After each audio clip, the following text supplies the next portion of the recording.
Assalamualaikum warahmatullahi wabarakatuh, teman-teman semuanya. Apa kabar hari ini? Seperti biasa, Aidil bakalan bacain berita ekonomi. Nah, kali ini ada berita apa ya?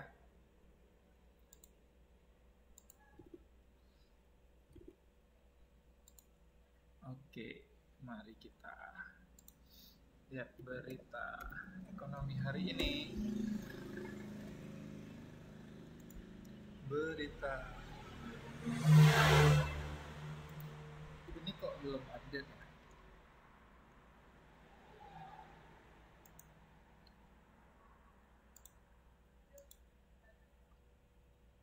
Google berita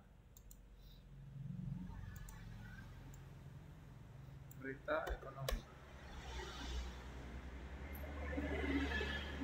Ini masih yang 2 hari yang lalu. Kayaknya ini menarik deh,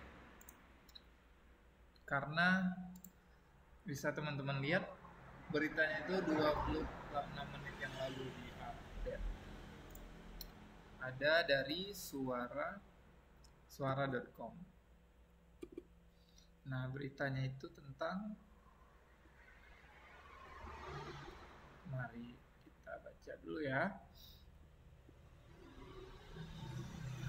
Ekonomi digital RI menjanjikan, tapi perlu internet yang sehat. Ini tulisan dari Siswanto Muhammad Fadil Jailani. Ini beritanya hari ini nih, barusan aja, baru 20 menitan yang lalu.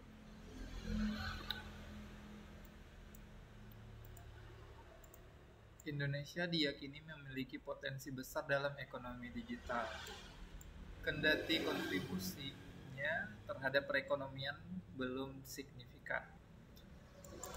Pada 2020, sektor ini baru menyumbang 4% terhadap produk domestik bruto dan diperkirakan tumbuh signifikan hingga 10% pada 2025. Oke, berarti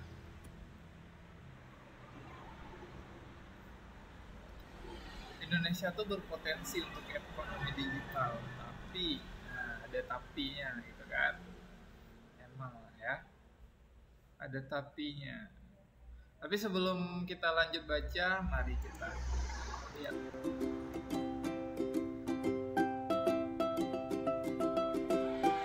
Jadi teman-teman, Aidil bakalan live streaming untuk belajar bahasa Jerman setiap hari Senin, Rabu, dan Jumat. So, teman-teman jangan lupa hadir, atau misalnya tidak sempat hadir, bisa putar lagi nanti videonya. Jadi Aidil bakalan rutin live streaming di setiap hari Senin, Rabu, dan Jumat di jam 15.30 sampai dengan jam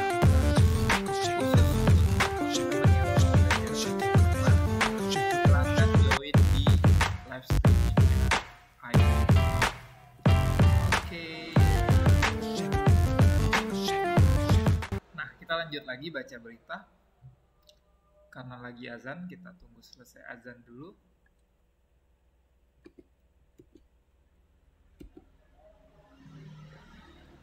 Teman-teman bisa lihat iklan aja dulu ya.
azannya udah selesai. Sekarang kita lanjut lagi baca beritanya ya.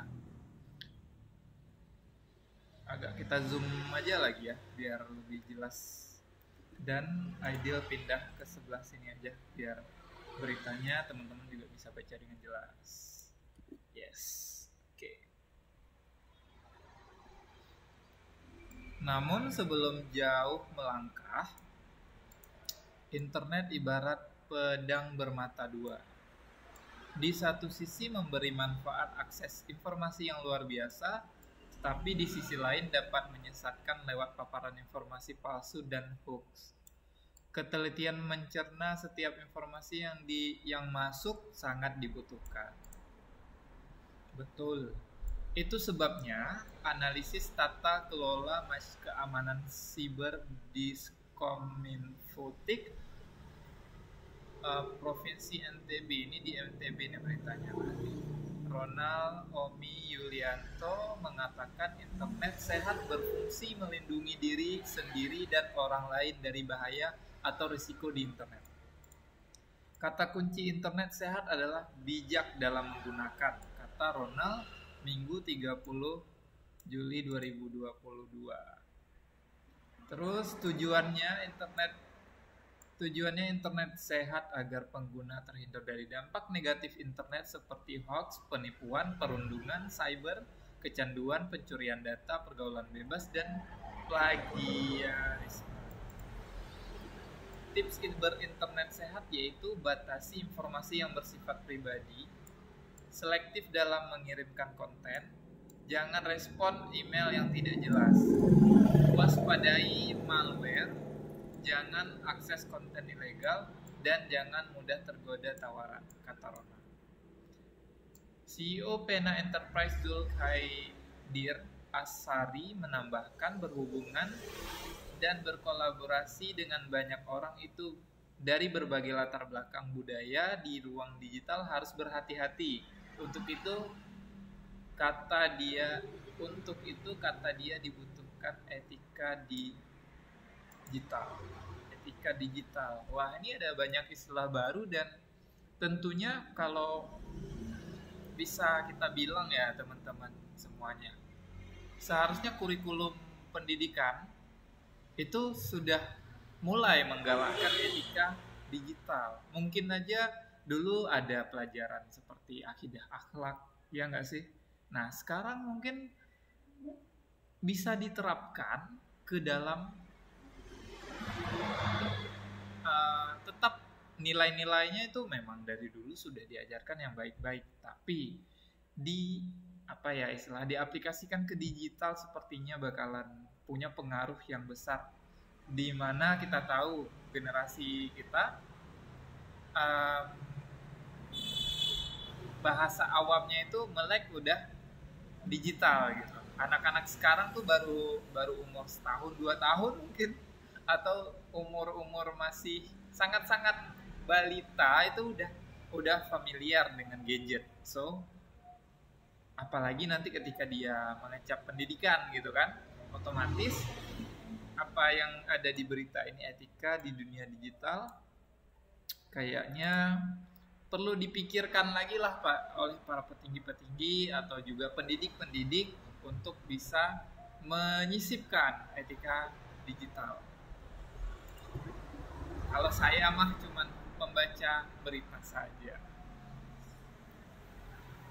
Pengembangan teknologi pembelajaran ahli muda Nur Fitriana, nah baru aja diomongin, beda kan?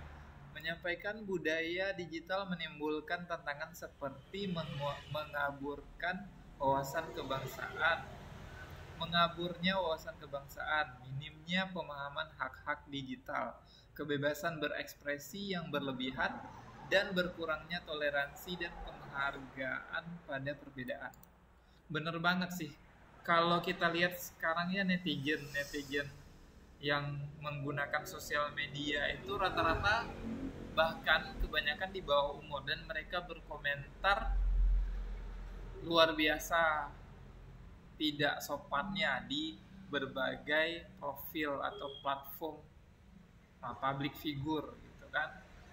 Bahkan kalau misalnya ada public figure atau yang viral-viral, uh, hal yang wajar ketika mereka itu harus dibully dulu gitu. Padahal bukan seperti itu konsepnya gitu kan. Kompetensi budaya bermedia digital mensyaratkan penerapan nilai-nilai Pancasila dan Bhinneka Tunggal Ika. Ya, dasar negara kita. Dunia digital adalah dunia kita sekarang ini. Mari kita mengisinya dengan menjadikan sebagai ruang yang berbudaya, tempat belajar berinteraksi, tempat tumbuh kembang anak, dan tempat kita lahir sebagai bangsa bermartabat. Tuturnya. Ya, benar banget. Oke, aduh mohon maaf. Ini iklannya juga harus dicakapkan digitalnya ya. Padahal tujuannya Aidil sebenarnya hanya mau bacain berita, karena konten di YouTube itu kalau misalnya kita bawa ke hal yang positif pasti bisa juga gitu kan. Kenapa enggak kita sharing berita? Ada teman-teman yang tipenya maunya dengerin berita aja, nggak mau baca. Nah, sekarang ada konten dari Aidil. So teman-teman semuanya, pesannya sih cuman kalau dari berita yang barusan kita baca ini ringan-ringan aja sih, lebih kalau ke secara pribadi lebih mengontrol gitu. Apa yang kita, kalau dulu ada istilah mulutmu harimaumu, mungkin sekarang sudah berganti menjadi jarimu harimaumu, karena apapun yang kita komen di sosial media itu punya pengaruh yang sangat-sangat besar untuk orang lain. So, sampai jumpa di konten berikutnya. Jangan lupa di like, comment, share, dan juga subscribe, dan nyalain tombol notifikasinya biar teman-teman selalu dapat updatean video dari YouTube channel Aidil Ifar. Assalamualaikum.